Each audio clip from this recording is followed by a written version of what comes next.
Many people claim that Donkey Kong Country is their favorite game series of all time, which isn't surprising considering the game's wild success when it first came out, but personally, I never played it until way after its release. 2022 to be exact. And I rage quit at the start of World 2, never to return to it again.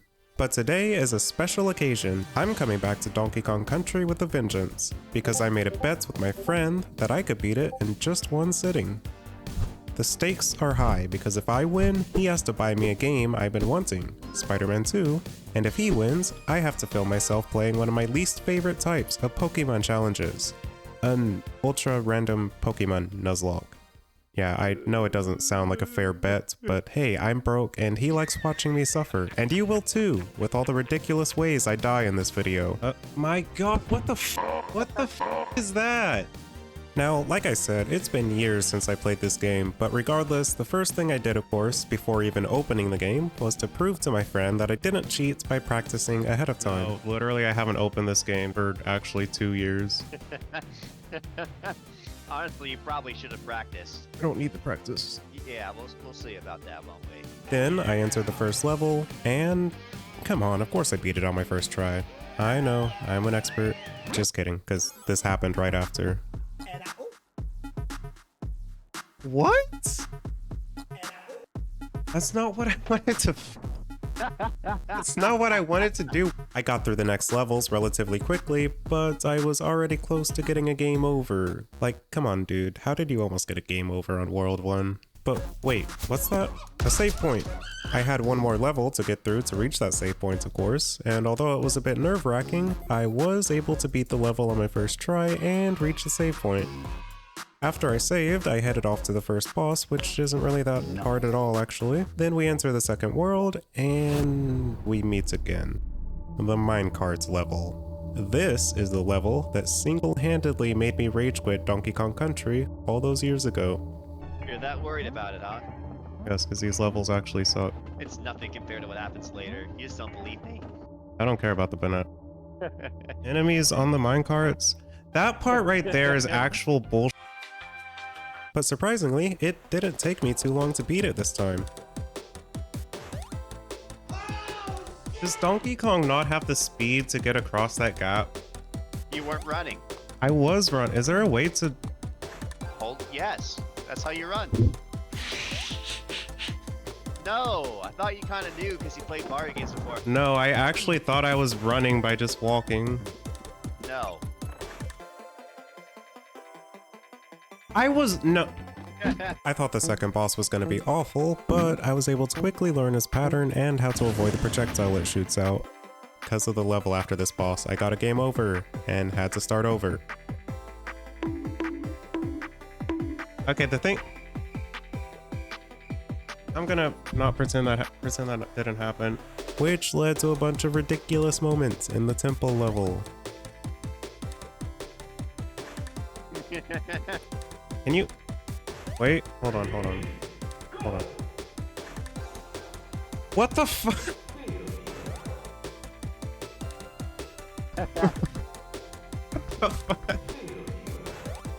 Hold on, I can get the frog back, hold on. It's just like Yoshi, I guess, where you can like remount it.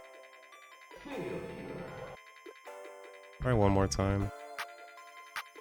That is so stupid. Why can't I just get back on the frog? Okay, there we go, hold on. Okay. So I'm just gonna die up ahead anyway. Ow, what?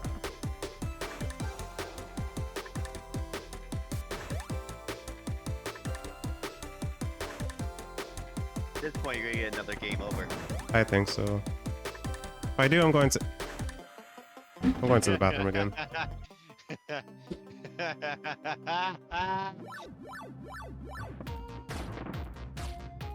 Are the worst underwater level in any video game I played. Really? Can I please get the banana? Oh my... Get the fucking banana. Get...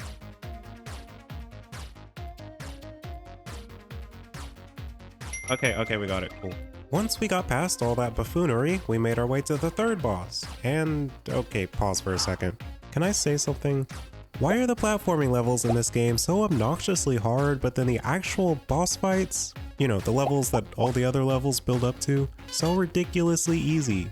Anyway, yeah, this B was a joke, which is the total opposite of the level I was heading to next. Yeah, I don't like ice levels. Why does every platformer have to have ice levels? The sliding around is ridiculous. Anyway, this level took me so long to beat that my friend went to sleep on the call, leaving me alone for hours. I got beat down relentlessly here by this level, and without my friend in the background to taunt me or laugh at me, I was just getting a little bit demotivated and frustrated. And to make matters worse, I had been playing for so long at this point that my brain started to, let's just say, not really cooperate with me. But I pushed through all the negative feelings and focused on my goal. I needed to win Spider-Man 2. See, I was so disappointed I couldn't play it when it first came out because I didn't have a PS5. But now that it is out on PC, and I don't currently have the money to buy it, quite frankly, winning this bet was going to be my only chance to get the game as soon as possible. I decided to just take a small break here, and when I came back, I logged in and... I logged in, and after being stuck on this level for ages, I finally made it to the exit. Even if I did it by accidentally discovering a secret barrel that let me skip the entire barrel section. And I know what you're gonna say, but I don't care. Whatever gets me to Spider-Man 2 faster, I'm doing it. Now the next level is an ice cave, and while the level itself isn't necessarily hard, it is a bit tricky, and I did get a game over here. And you know what that means. Yeah, even with the barrel skip, this level makes me feel like I'm in limbo. I luckily beat the ice cave level as soon as I returned to it, and the next level was cleared very quickly, although I did have a very stupid moment here. Glad I did all three of those things. No. I want everybody to look at this.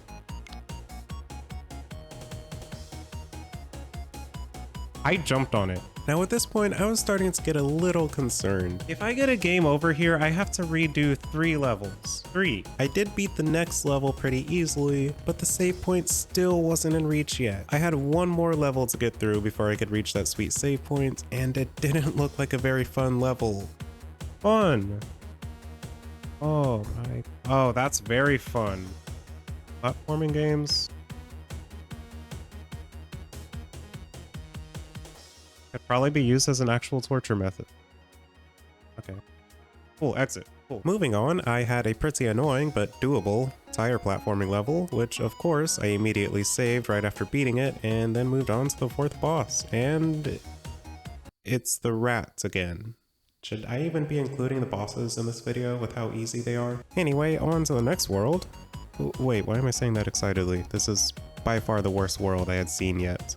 I immediately start off with platforms that become unsafe every few seconds, leading to some very tricky platforming, which of course means plenty of times that I died right next to the exit. An exit that was very hard to get to because of this freaking barricade of monkeys that would not stop throwing barrels at me.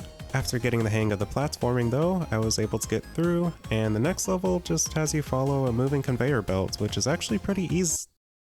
Okay, I take it back, especially after this happened. Can I use... It's not a barrel. Oh wait, there's a checkpoint, hold on.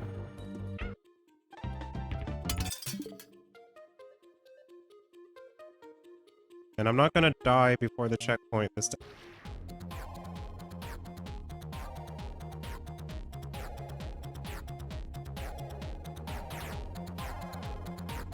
I guess we just have...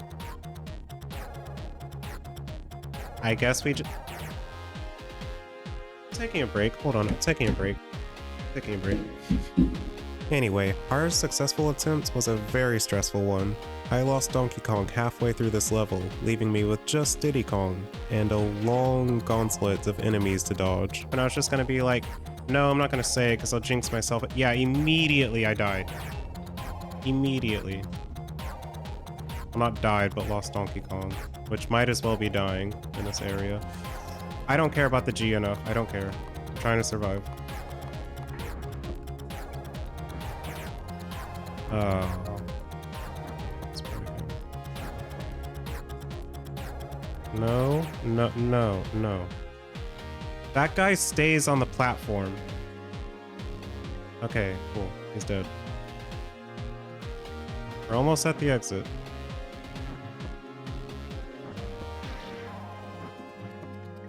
Okay. Next up was the first underwater level I really struggled with. Poison Pond. That sounds... Oh my god, that sounds terrible. You know the platforming game is torture when the names alone strike fear in you. With piranhas set in very annoying positions, rotating tires that were out for blood, this level took me a good 30 minutes to beat, with a couple of game overs here. Oh my god, it's another minecart level. This one was a little weird because instead of the entire minecarts moving with you when you hit the jump button, you instead jump out of the minecarts and have to follow it while jumping. This one's easier than the... What the f... Okay, never mind. We're good. This one's easier than the first one, ironically. I ended up beating this on my first try. And now the fifth boss, which actually wasn't really a boss so much as it was a bunch of random enemies you have to fight.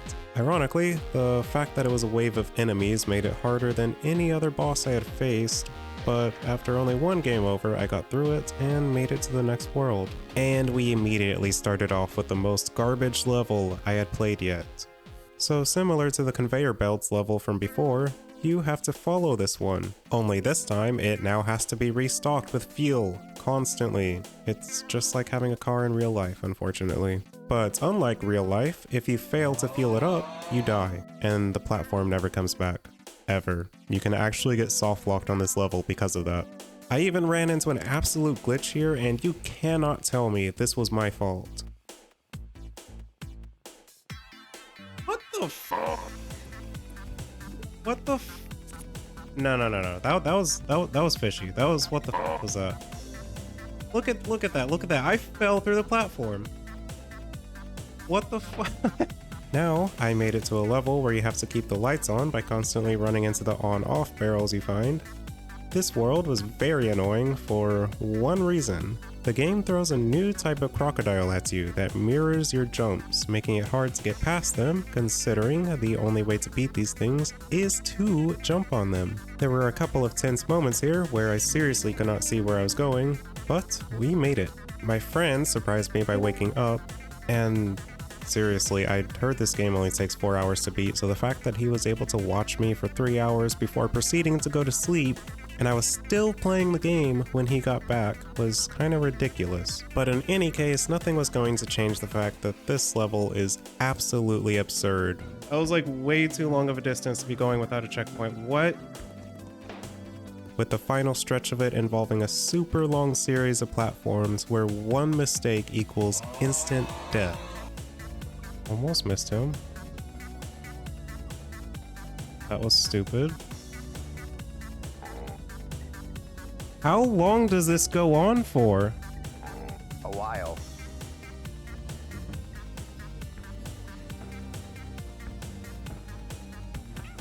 I didn't need that. Okay, hold on. Okay, we're at the exit. Okay, cool. The sixth boss is literally just an upgraded version of the second boss, which, besides its long invincibility windows, wasn't hard at all, and I beat it on my first try. And with that boss out of the way, I've finally beaten this awful, awful world. The only thing standing between me and Spider-Man 2 now was King K. Rool. He's literally the only hard boss in this game, and for good reason. Kroll starts off very simple. All you have to do at first is jump over his crown and go jump on him. This makes him do a charge attack that's a little tricky to jump over, and then he just repeats the same thing on the other side of the screen. But then he starts going absolutely insane and charging several times until you jump on him enough times to trigger his next phase, which is an insane volley of cannonballs that are really difficult to squeeze through. I mean, seriously, look at how small this gap is. If you don't find a way through the cannonballs, they eventually reach the other side of the screen and force you to get hit. Oh my god, it went backwards. The timing to get through them is obscenely precise, and even though I eventually figured it out, they were still a nightmare to get through. After a good number of retries, I ended up having a pretty good attempt, and I actually won! Buy me Spider-Man right now. Yeah, guess you're right. Buy me Spider-Man right now. Congratulations. Why is it the end with a question mark? Is there a second phase? Oh my Look what's gonna happen when I unpause. Look what's gonna happen when...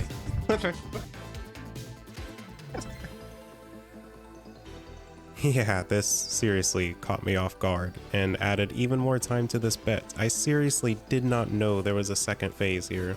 Now luckily, not much changes in Cruel's second phase. He starts jumping across the stage and eventually bunny hopping across it. But despite how little changes, the reason I struggled here is because, well, I was still barely avoiding his attacks. And it was starting to seem a little bit hopeless knowing how ridiculously long this boss fight was. But like I've said so many times in this video, I wanted Spider-Man 2. After a few more attempts, I started an attempt that went surprisingly smooth. Nice. Nice. Nice. Nice.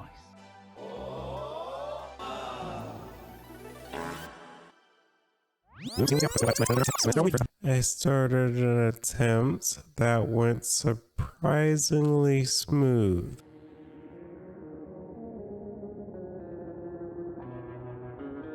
Bye-bye.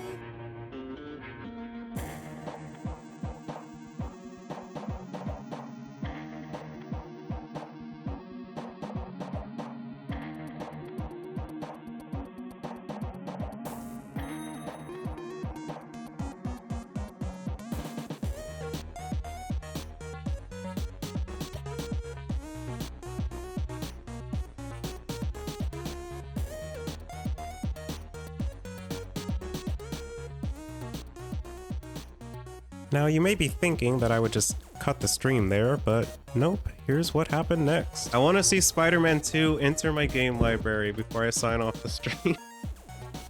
Seriously? Yes, you have to do it. I want to see Spider-Man enter that game list before I go off stream today. Okay, I see it. There it is. Okay, I'm installing. Holy 107 gigabytes?